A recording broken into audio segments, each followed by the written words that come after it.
Good morning and welcome to another live stream broadcast by the National Farmers and General Workers Cooperative Credit Union. This is Notes of Interest. It is our digital magazine, and joining me this morning, as usual, is our GM, the General Manager of the National Farmers and General Workers Cooperative Credit Union, Mr. Brian John. Today, we're going to spend a little time and educate you, our members, and the public on what we've been doing marketing-wise to actually connect our members and to remain in touch in time within this period. We're not sure how long this scenario is going to last, people being in quarantine away from the workplace.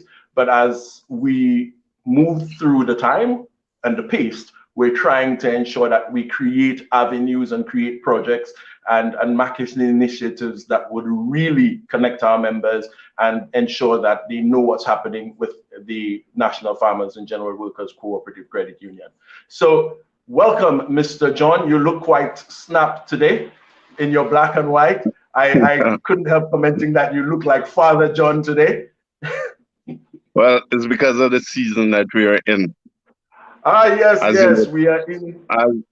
As you know, today is Easter Monday. So Easter Monday. I'm not dressing tapper, but really, really in line with what is going on, right? Right. The spirit. I mean, today should be a day of rejoicing because, according to the scriptures, Christ rose yesterday. I mean, technically. So today should be one of rejoicing, but we cannot rejoice with the coronavirus strangling us. No, not domestically alone, but regionally and internationally. But one thing we can pray about today and be thankful for is the rain.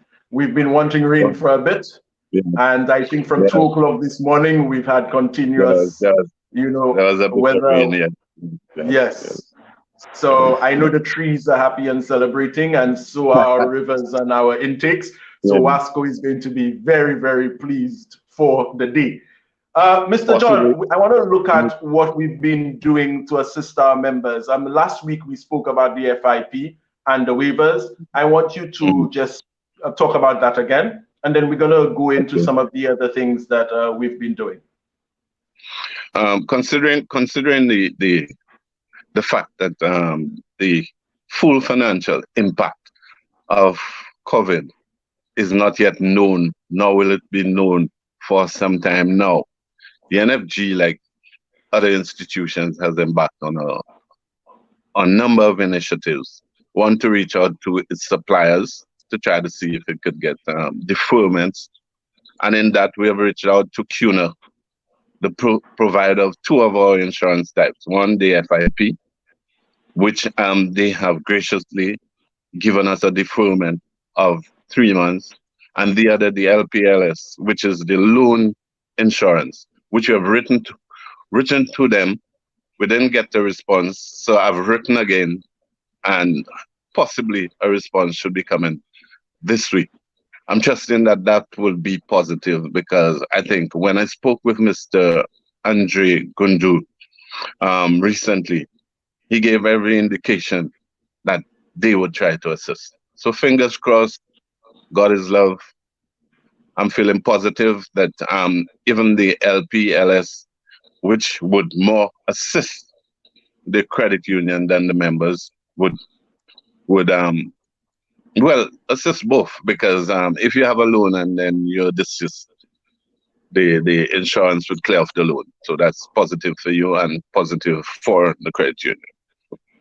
Okay. So as I said, fingers crossed. Right. Last week, the Prime Minister made an appeal to financial institutions to consider waivers. National Farmers was the first institution and pretty much the only institution to give a waiver and also a moratorium in some cases. But now we see the Prime Minister's appeal to financial institutions to look at a waiver in terms of both the interest and the principal. And farmers being the lead in that could you speak a little more to this and how this has really assisted some of the members of the credit union? Well, conventionally, financial institutions give moratorium, and the moratorium is simply that you must pay interest, but the principal component of the repayment amount would be postponed to be paid further. A waiver is slightly different, or probably profoundly different, in that both the interest and the principal is waived. And by that, it means that the interest and the principal is postponed for another period. So that person does not have to pay during that period, but the loan would continue. So therefore, it would require an extension of the term of the loan. So if you had a loan that was 36 months, the loan would then, if you were given a 6-month waiver, the loan would then be, it's supposed to be 42 months. But then you are not to be penalized, not with additional interest or compound interest. It's just that the period, the loan would stop for a period of the waiver and then continue with the extension. So therefore, the member will not be disadvantaged, but more advantaged, because due to the fact that the member has lost his income or his livelihood, he would not have the burden of a loan on his back for the period of the waiver. Okay, excellent, excellent. All right, so we're moving into some of the initiatives that we started off with last year and moving on into this year, post-COVID in St. Lucia and the region, and pre-COVID as well. So let's look at the pre. About September 2019, the credit union, I remember sending out emails really stressing that we needed to do financial literacy, encourage members to not spend too much in the seasons that were coming up, which was Unig Creole and also Christmas. Don't go too lavish on the spending, hold back for a rainy day in case of emergencies. I was on the line preaching that religiously to our members in both branches. The tellers were also encouraging the members not to do that. Tell me the thinking behind that. The thinking is both personal and looking at the credit union and the members, right? During my days growing up, my grandmother always stressed that, January is a very hard month. So therefore, you spend in December, but you spend measuredly. So therefore, I was thinking that you find that most times people, let's say, broke in January, February, because they went out too lavishly in December. So my thinking, or the underlying thinking behind it, was that let's try to get people to start saving a little bit, sacrifice a bit, forgo a little bit, and then you would have an ease in January, February. That was the basic thinking behind it. And it worked out well, because we see what came out, coronavirus, and our members actually being able to kind of manage themselves in January and February, not even knowing that we would have been in this financial situation as a globe that we are in today. Then we had our newsletter, the actual physical newsletter to this show, which is Notes of Interest. Could you kind of speak to that a bit? Well, to my mind, all financial institutions should have several means of getting to their customers and members. I mean, you have different media, because not all your members would attach to one particular media. Notes of Interest is particularly interesting in that it tries to reach out to the members on our specific periodic time, explaining exactly what it is that the credit union is doing and what it is we envision. So to give the members a kind of heads up of what we're doing and our intentions going forward, and our intentions to better their standard of living. Excellent, excellent. Then we saw the move to now boost the minor accounts, going into a number of the preschools and the primary schools and also the secondary schools to get minors to save. Talk about that initiative. Well, that initiative is an age-old initiative in that you need to be looking at your membership and the growth of your membership and the continuance of such growth, right? The minors would soon become boys and girls who would soon become teenagers, who would soon join the working class. So therefore, if you engage them from a very early age, educate them on a very good savings habit, then you would have captured a section of the population that otherwise you may not have. But also you would be increasing your membership and you would be nurturing, which is a critical part of the credit union, nurturing the growth of thrift. Right. So with the minor account, you could open it with $5 and deposit anything from what, 5 cents all the way to $1,000 or more every week, whatever that you feel should go towards your minor account?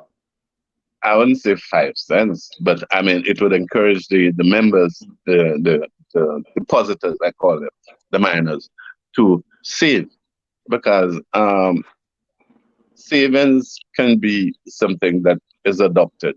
I mean, children see you save, they would themselves want to save, because the children normally don't like people dipping into their accounts. So you could see once you've started them on that thinking, they would maintain that kind of thinking. And then you encourage them, as you, the marketing officer, would realize that in 2020, we had planned to hit the schools with jingles, savings, education, and whatnot. But we were only stopped by COVID temporarily, I would say, because we still have that on our agenda as initiatives going forward. So what's the age range? What's the age range for the minor account? Once they can enter into kindergarten, okay. I would say. And up to 16 years old. And up to 16 years, the age of majority.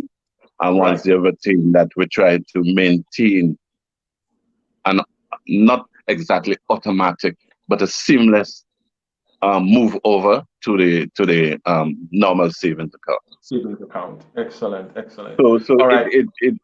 So we would be basically taking them from toddler to past working class, and that is a fundamental strategy of the NFG. Fundamental, because as you look, you will notice that you need to grow your members. Now you know the base, the population base of St. Lucia is not that great, so therefore you need to nurture those coming in to make sure that they stay on your books. And it would be incremental because they would be depositing to their accounts as time goes by. Excellent. The National Farmers now is going a lot more online and trying to connect with its members that way. There is the proposal now out to members to join the business directory, where they can list their company and members can actually buy from each other and also support each other. It's listed online on the National Farmers page. Talk about that initiative, the business directory for our members, to partner with members and work with members. Well, the National Farmers is trying to differentiate itself. I mean, we have a very, I wouldn't say volatile market, but an active market, the financial market. And National Farmers is trying to differentiate itself in that. Without differentiation, it is very difficult to maintain a position in this jostling environment. That is why we engage that initiative. Okay, so basically what's needed is that anybody who's a member and has a small business or a home business, cottage industry, they simply send in their information or come in, fill out an application, and their information is posted online so other members can see. So if you're looking for a seamstress or an accountant or somebody to bake a cake for you, crochet, knit, sell products, buy ground provisions, this is online and you can connect with those members there. And basically the general public can also go on there to that directory and connect with these people, from barbers all the way to business executives. It's also a means of encouraging transactions between members and between non-members, because when you have the business directory, I mean, and you digitize if you want to say, people can then do virtual transactions, which is what the world is coming to, right? Mm-hmm. And then we're trying to take one step ahead of the curve by trying to bring those suppliers and buyers together in not the form that used to happen hundreds of years ago in terms of barter, but in the modern sense. So therefore you have the business directory. If I want a plumber, I could go and contact him directly, and then hoping that these people would be online, so therefore it will make it more or less seamless and very easy to get to one another. Wow, excellent, excellent. The online system, now members in a few, maybe a month or so, will be able to actually go online and pay their utilities with us and also view their accounts, their account balances, because they've been calling in a lot for that or walking in. So that's one of the new initiatives going forth. Why was this important at this time? Well, online banking and online access has always been, well, for the past 8 to 10 years, has always been an important feature in financial institutions. It's just that credit unions were a bit slow in getting into the game. But having online banking makes it 1,000 times easier. I recall I have online banking with St. Lucia teachers, and one afternoon I was making transactions, and one of our loans officers was saying, "Boy, really wishes we could get that." And I think what it does, it breaks the thinking or the monotony of doing transactions, in that you could, rather than go spend 2 hours or an hour on a line, you could stay right at your home on your computer and make transactions. If you need to inquire on your account, you can do that. So it's a step in a modern way. So it also demonstrates that credit unions are not staying behind and just envying the commercial banks.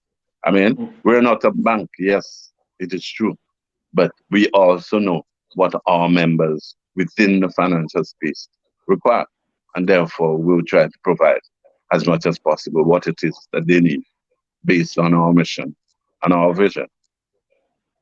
Excellent.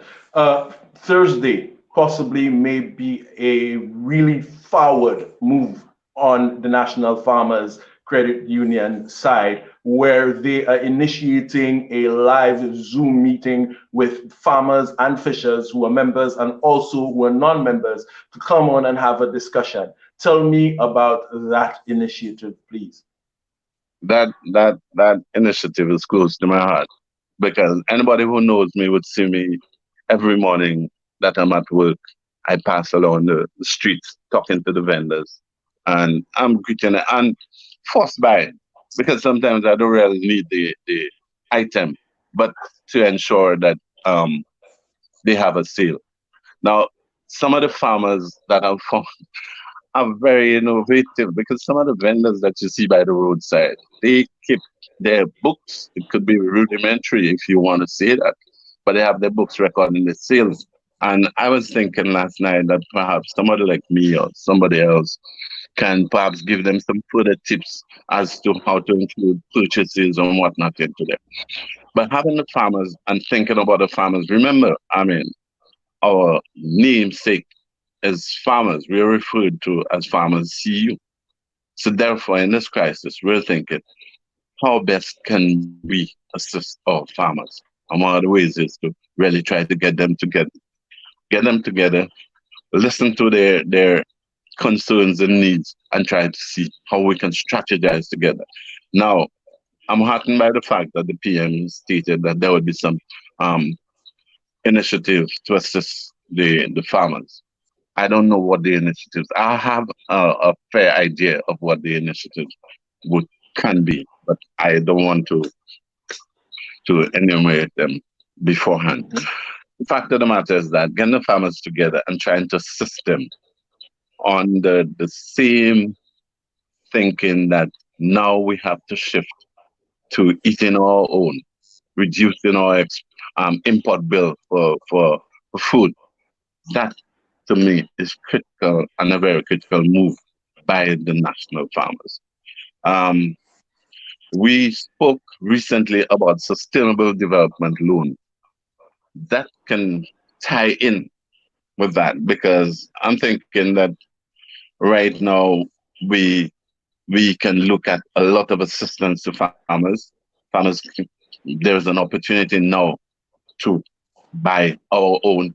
So therefore, farmers will want to expand in some ways, right? So therefore, we can then move on to the sustainable development loans and at reasonable interest rates for the farmers to afford them the opportunity to expand and get back on their feet.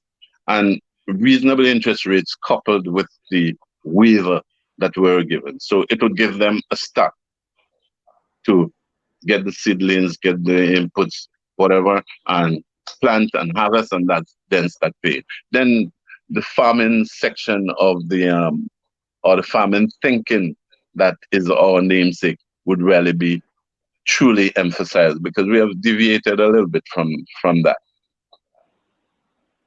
Okay, so you mentioned two things which I would like to go into. You talked about the Sustainable Development Loan. That's another initiative that we're taking on. What is a Sustainable Development Loan, and how can such a loan benefit a farmer trying to produce, manage, develop his instrument, his resources coming post COVID-19 and within this period of time? How does a sustainable development loan do that? I know, for instance, it's looking at rainwater harvesting, it's looking at water tanks, it's looking at solar systems, it's looking at developing of crop and a sustainable food management and food security for the island, looking at the 2030 development goals.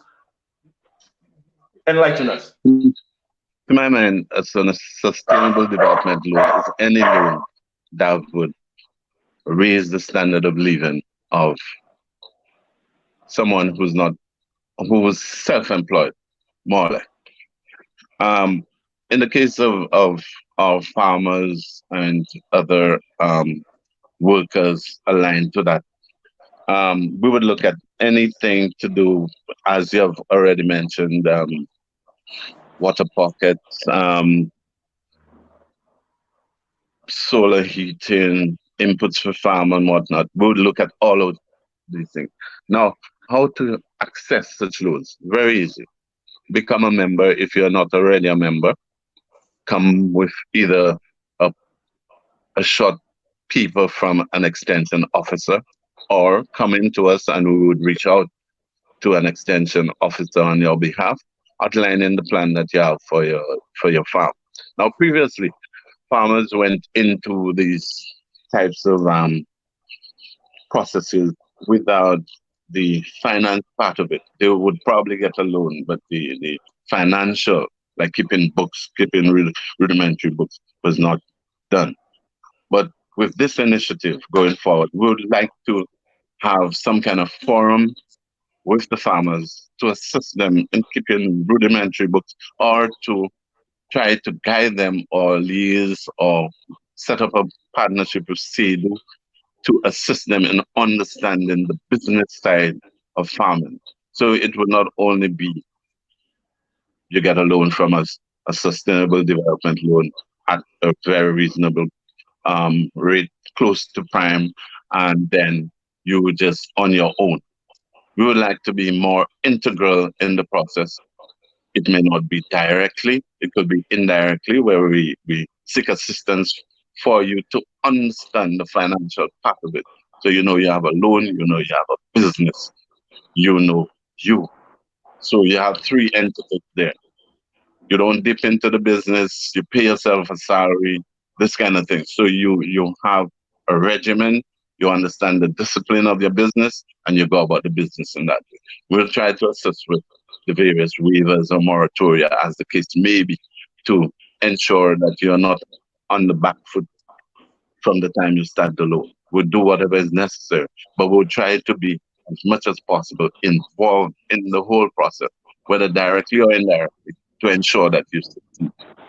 Okay. So this meeting takes place online, a Zoom meeting on Mhm. Thursday, 10 o'clock. That's Thursday this week, 10 o'clock. And persons who are interested can either WhatsApp to get the link or email info at nfgwccu.org. And you simply email us, and or you could WhatsApp us on 729-1617, and we would send you that link. If you're a farmer or a fisher, for Thursday's meeting, 10 o'clock, as many people can join as possible. We will speak. We'll have some other members of the board also in that meeting, and you could actually share your ideas, speak your concerns, some of your issues, some of the viewpoints that you have, and we're going to actually develop some kind of strategy together on how to ensure that we have food security moving forward through this situation, this crisis that we're in. So another I'd also like to amazing. add, I'd also like to add that even staff members, if they know people who are farmers, can extend the invitation to them, because not everybody may listen to this show this morning or get to view it. So those farmers that you know, tell them about the show on Thursday, and encourage them to join and see what it is that they have in mind, because the farmers are in the fields. They would know exactly what they require much better than we would. And then we will try to work upon what the consensus positions that are outlined during that meeting. Ok, ça c'est pour tout farmer, c'est gentil qu'à manager, manger et planter. Si vous autres voulez connecter et puis nous pour dire nous si ça t'est arrivé, qui manière au cas progrès à sous farm ou ça fait ça avec nous, and it's a simple process. All they've got to do is join us on Tuesday. If you have your children, c'est aussi you about information pour connecter pour nous. You could do it either on your phone or on your computer, and join us on Thursday, 10 a.m. in a Zoom meeting. It's going to be a private meeting, so you can only view and participate by invitation. Excellent, Mr. John. As we're winding down, I wanted to also look at some of the other initiatives. You mentioned it a little bit in both of the last two comments. Prime, you said prime, you said an attractive rate. Is Farmers Credit Union looking at a prime rate? Well, Farmers Credit Union had been conceptualizing and thinking about a prime rate for a long time, because it is necessary that each financial institution calculate its own prime rate, as opposed to the prime rate, which is the prime rate of the country, which would be an average among all the financial institutions. Because the reason for this is simply that each financial institution has a different cost of funds set up. So therefore, my cost of funds may not be the same as yours if we're two financial institutions. And the admin costs and the staff footprint would be different. So therefore, it's necessary to try to calculate what your prime rate is. And your prime rate is a combination of your cost of funds, Right. And factors for finance costs and other income impact, these kind of things. So you have to put your finance costs, your admin costs to it, and then you have your prime rate. Now, the prime rate is the best rate that you can afford to any one instance, one loan proposal. So therefore, if somebody has a loan that's fully covered by cash, therefore the prime rate would be used. Subject to that, you have graduates of the rate, where you load the rate in accordance with the risk that you perceive. So if somebody comes to you with a very risky loan, right? But that is someone, say a member, who has had a very good compliance in that member's obligations over the years. So you know, okay, the loan is a bit risky, but this is somebody who has paid you over the years. So you would load the rate as a premium above prime in accordance with how you perceive the risk. That is how it's going to be. So the lower the risk, the closer the interest rate would be to prime. Excellent, and excellent. And to continue, what it does is that it introduces an element of risk-based lending. So therefore, the riskier the loan is, the more expensive it is to the member. So the less risky loan, the member would get some favorable position regarding the interest rate that is charged on the loan, which we call the pricing of the loan. Excellent, excellent. So we are at time right now. Thank you so much, Mr. John. It's always a pleasure to have you on. Just to recap a few things, we're having a meeting with the farmers on Thursday, 10 o'clock in a Zoom meeting. They can either WhatsApp to join, and the link would be sent where we'd have a video call, or you could email and we would connect you with the video call like that. It's farmers and fishers looking at their issues, their concerns, and the way forward for sustainable food security and development, and taking them through now, post-COVID, and also assisting them in managing and looking at their farms as a business where they earn a salary and manage their finances and their money. We're going online, so very soon coming out, Farmers Credit Union will be online and you will be able to access your account that way. You need to register for that. We have the business directory as well, and you could basically place your business, your cottage business, whether you be a seamstress, cook, cake baker from home, or your micro business, barbers, plumbers, carpenters, farmers, accountants, consultants, place it on the National Farmers website page, and members can click there, and non-members as well, and use the services of the people within their community. And the members basically sharing with each other. Almost, you described it as a barter, but using the instruments of modern day services, technology, and money. We have our minor accounts, and these minor accounts are age 0 to 16, so you can give your child the gift of a bank book. It starts off with a $5 deposit, and you save every chance you get. This is really good, especially going into children's education or in case of an emergency. And you can always speak to one of the MSRs, the member service relations officers, about these products and these initiatives. Mr. John, thank you very much. Always a pleasure having you. Guys, you can join us next week, Monday, same time, 9:30, for Notes of Interest, right here live on Facebook and on YouTube. Thank you so much.